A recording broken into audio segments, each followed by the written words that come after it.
we're Young Rising Suns. We're banned from Red Bank, New Jersey, and we're best buddies, but also play music together and write songs. Awesome. Now, I've actually, weirdly enough, I don't get to say it that often, but I have actually seen you guys before. Way back in, it's gonna like date myself here, 2014, 15, when you guys were actually on tour with the 1975. Heck yeah, I love it. Which show were you? I was at the Fillmore in Detroit. Okay. Yeah. That was like what, the fourth show of that tour? Yeah. That was when, I think that was the point of the tour where it like hit us that like how just the impact of what we were doing and the gravity and like how crazy it was. We never played shows like that before, but very cool stuff. Yeah. Well, that's so awesome. And one day before I upload this, I have actually a photo of myself with you guys too, which is weirdly gonna date myself even further because I don't have red hair anymore. We recently met, we just did a writing trip down to Nashville, and we met someone and we hung out with them a couple times, and like the third, like just keep running into them at the same bars. And the third time they're like, hey, we have a confession. Like, she's like, I saw you at the show and I actually have a photo with you guys. Like, it was on the same exact tour too. So you're not alone. There's okay. Out there. It's okay. Well, it's good to know that there's still buzz around you guys from back then to now, and you guys are having a brand new album coming out literally in a couple more days. Let's talk about the new album. Yeah. We're really excited. This is like the first album we've ever put out, surprisingly enough, and like you said, we're all kind of dating ourselves perhaps, but we've been doing this for a while with this band, and just kind of like circumstantially we were only able to put out EPs or singles rather than a full body of work, so we're really excited to be able to do that. So the album is Still Point in a Turning World. I'm curious as to how you guys came up with that name. So it's a lyric from the last song in the album, House of Cards.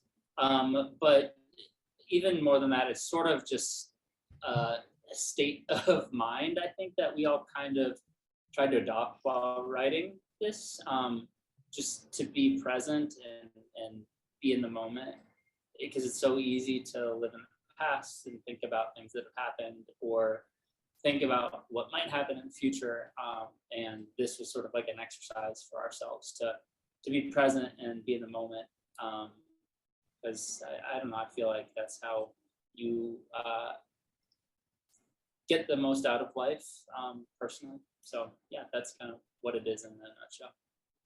I like that concept behind that, because I mean, we are constantly moving, and the fact that we don't take the moment to enjoy the scenery and enjoy the fun life of being alive. So I like that. Yeah, absolutely. And so currently you have the new song out right now, Passenger, which gave me straight up Walk the Moon, Neon Trees vibe.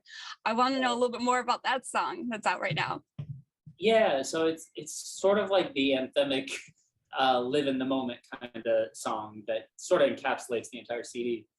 The record, it's basically about just, for lack of a better word, like grabbing life by the horns and like living it, and being there for it and not letting, I don't know, life live you, if that makes any sense. Like that's a cliche, I guess, but I don't know. We gotta like make the most of our time here and not be a passenger. Kind of sit on the sidelines. I'm just like saying the lyrics from the song, but that's kind of what it is. It's true. Life basically, like, life is short. You just gotta do the things you love and enjoy them, and yeah, that's it. Mm-hmm. It stopped. The sound stopped right as we started talking. Hopefully it's quieter now on our end. He's finally stopped wheezing. Yeah, that's seriously. Well, hopefully it doesn't kick back up again. Yeah. We'll see. So, and that does pair really well with this whole album, and I'm actually really excited for everybody to hear it. I know that there was already a couple other songs currently out. Out of the 4 so far that are out available, which one are you guys' like favorite so far to perform or practice or do wise? Good days. Yeah, Good Days is a really, really fun one. I don't know if it's my personal favorite of the ones that are out right now, but live it just translates so well, and it feels like a very like sing-songy kind of like hybrid anthemic kind of natured song. So it's really fun to play live. Yeah. That would be my vote. Thank you. I don't know. I think Passenger would be a fun one. Yeah, I'm Live. really excited. We're about actually that. playing that for the first time live next week. Yeah, Monday. Monday. Ooh. That's the one I'm most excited about. Yeah. Personally. So you guys have also been praised by DJ Zane Lowe on the song. How does it feel to like get like that crazy recognition from someone so big such as him? It's a little like surreal. I think when that happened is sort of when it was at the moment where our lives were like changing dramatically very fast. And it was a lot to process all at once. But I mean, to have that sort of that genius mind recognize our band and like even listen to us in the first place is pretty special. So we take that, we don't take it lightly. It was very meaningful. I'm super excited for everyone to be able to hear this new album. I mean, so far from what I'm hearing out of the four, I cannot wait to hear the rest. This might be just because I'm a little biased since I've already heard you guys live perform a few years ago. With that in mind, you guys have opened up for a lot of other artists. Was there any kind of like, I would say, I'm trying to think of the correct word I want to say, any kind of like inspirational like tips and tricks that you guys end up learning from those other artists to help you guys write with this new album? That's an awesome question. Yeah. I don't think anyone's ever asked us that. I don't think so either. I don't know. What like Honestly, as far as like actual advice that we've been given, I don't. There was one occasion at the end of the 75 tour where Maddie Healy pulled us aside and gave us some advice. That's right. I feel like that was the only time that ever happened. Most of the things, I mean, we learned so much from touring as much as we did.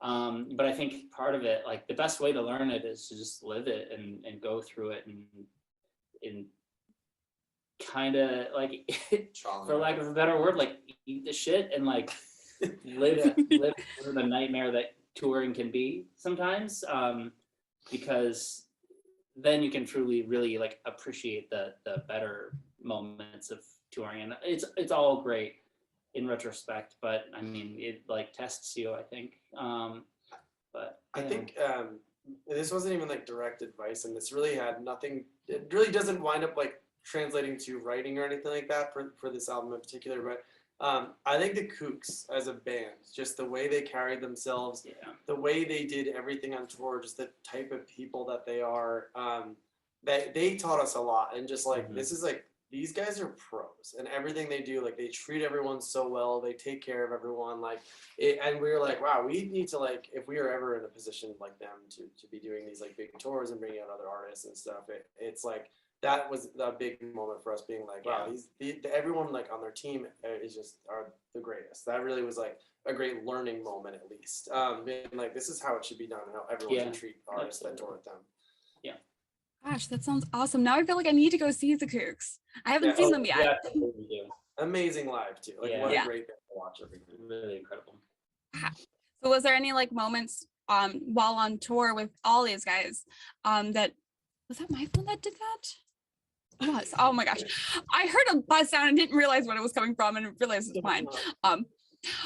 While on tour, was there any like crazy moments that happened that you guys find yourself realizing maybe this might not be worth it? And what was like the idea of still continuing to push forward?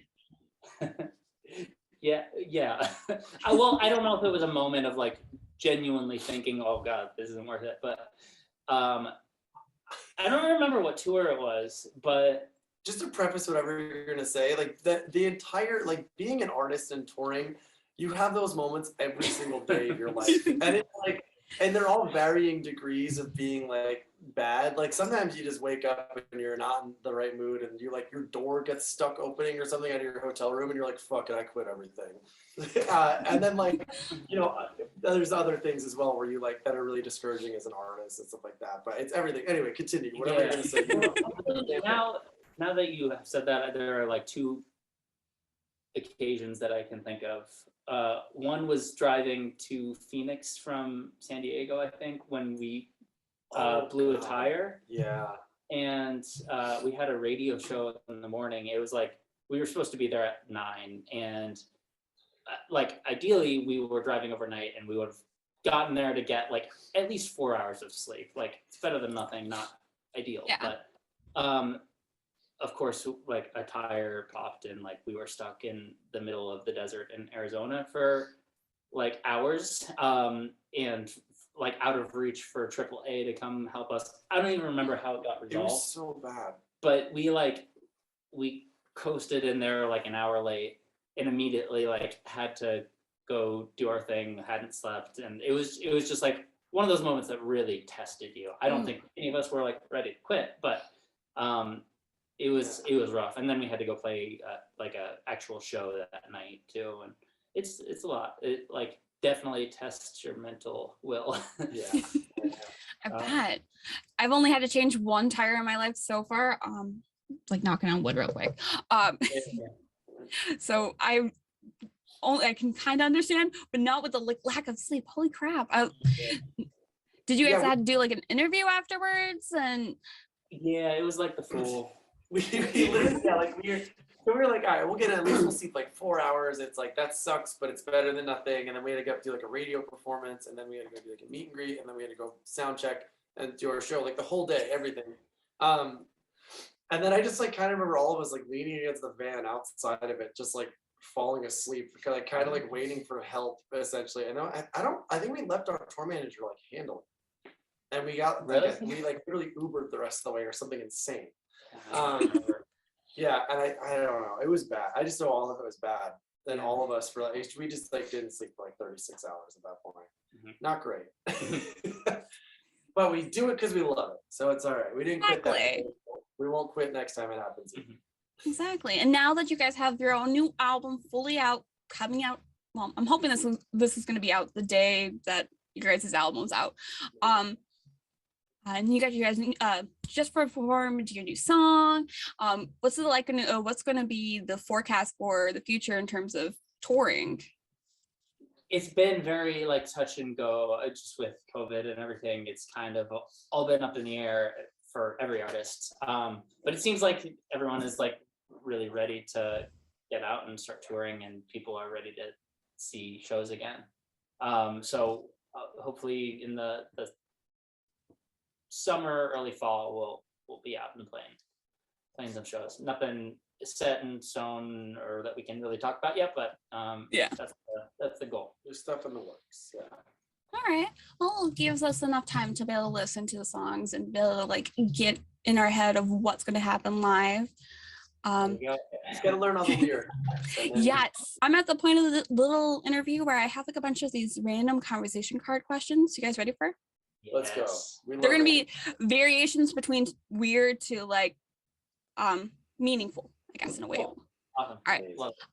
So we'll do, you know what? We'll do this one. Has a stranger ever changed your life? Yeah. Change our life. Yeah. Oh, definitely. Yeah.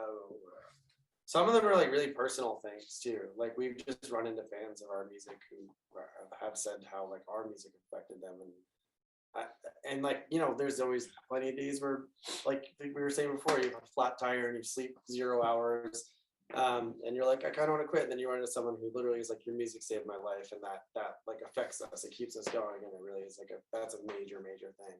Mm-hmm. And there are people that started as strangers and now are very close friends to us too. So I don't know. Yeah, absolutely. Sorry, I thought you said it changed your light, and I was like, oh, like like light bulb. Like my landlord would hire someone to change a bulb or something. I don't know. Yeah, absolutely. I mean, like on tour every night, we would meet people that like, I don't know, that meet and greet at the end of the show. We had that every day, and it's really cool to see that and see how your music like impacts people in ways that you don't even really know. It's pretty cool to see. Super nice. Here, let's do a fun one. Here, what breed of dog would each one of you guys be? Oh man, I would be like a Jack Russell Terrier. Yes. Yeah. Really? Yeah. Or a lab. I could see Max as a You lab. like straight yellow lab energy all day. Yeah. Yeah. Jack Russell does. So. Andy's got like you're kind of like a Doberman, where you're like they're very pretty dogs and they're very smart and like seem very serious. Yeah. You know what I mean? Yeah. Like they're a leader. They're a natural leader. He's the singer, of course he's got. But I don't know. Julian's a bulldog. I'm an English bulldog. Yeah. Love that. I'm like a Great Dane. I'm Yeah, just like Great big and Dane for lanky. Yeah. You do give me off Great Dane energy. Yeah, exactly. I'm just like ready to go. Here, okay, let's see. He didn't answer for himself though. Sorry, I took that from I you. really That one don't know. Yeah. I was kind of curious to see what I you was guys. or like now I'm thinking about it way too much. But like also like golden retriever, but like they're like two like I just feel like they're just like a quintessential dog, and that's Andy. Andy's just like the guy. That was my nickname in high school. Quintessential dog. Yeah. I don't know. I'm just naming dogs. Sorry. All right. So I'm curious. With that in mind, what's your guys' like worst first date? Oh man. Oh my god, this is an awful question too. I don't know. Like, are you saying like hypothetical or like one that actually happened? You know, let's say actual happened because that adds more spice to the story. Spicier? Do you guys have a? I don't know. I've Never had one. Never had a bad day. I was just like, Never had a bad day. I'm impressed. Never had a bad day. The face you're making. I'm the makes me best. not believe it. I feel like I've actually been really fortunate. Like I've never had any like really terrible first dates, but man, I feel like just any bad date I've ever had was just because I blew it so badly. Like it has nothing to do. Like when I get nervous, I talk so much, and I feel like I definitely like David. Where like afterwards, we're just like, what the like you just fucking do not stop talking, and it's the worst.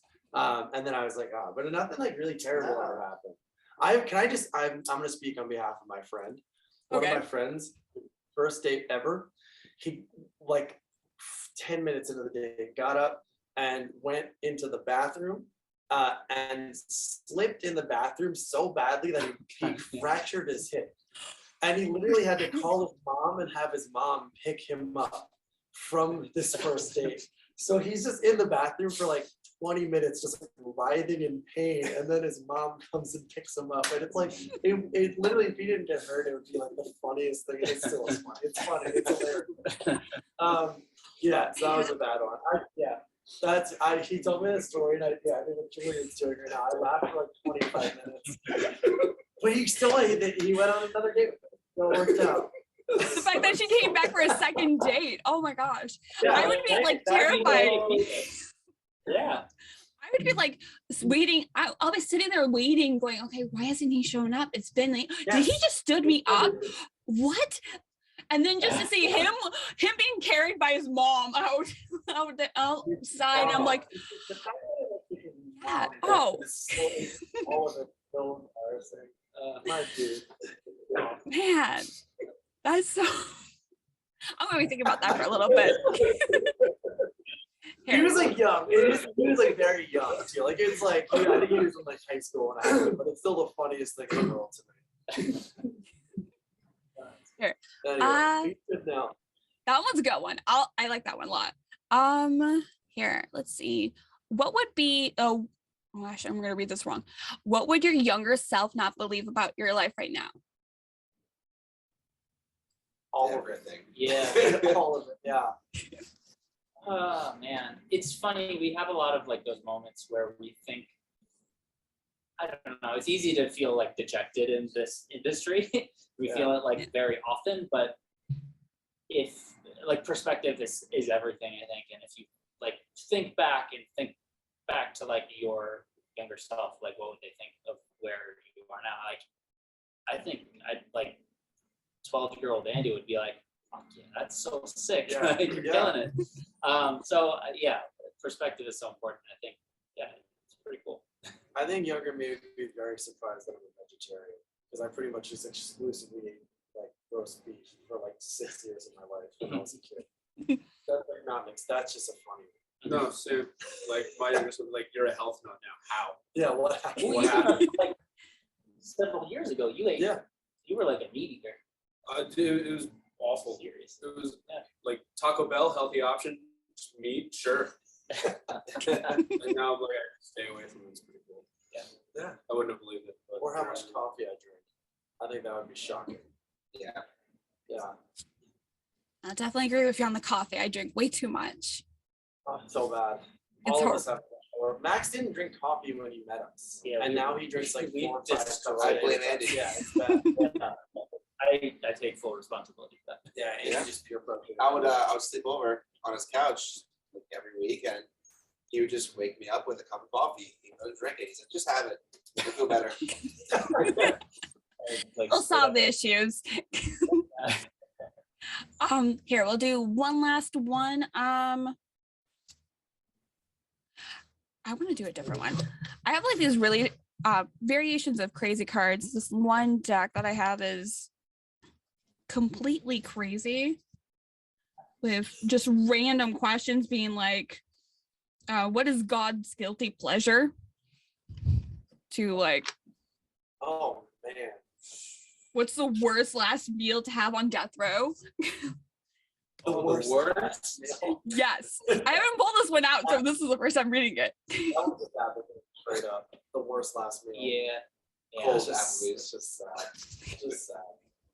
I hear was gonna say Applebee's. for me gluten, Oh yeah, just but yeah. I would eat so much gluten on my last meal. Yeah, I feel like Because that's there's no the best thing to do. repercussions. Like there's no A I repercussions. salad. mean, yeah, there's a A salad repercussion you're gonna die, but like, man, Shit yourself in the electric chair. I feel like hey man, you're gonna do it regardless. So like, I don't get. right? Oh shit. I just talking about last meals in general. I think that I would get a bottomless bread bowl or the bottomless what is it breadsticks from Olive Garden. I'll just keep Soup going. and Oh, breadsticks. Oh, I would eat those things till I died. At least if I have to be killed at the end of my last meal, at least I'm gonna keep it going for as long as I can.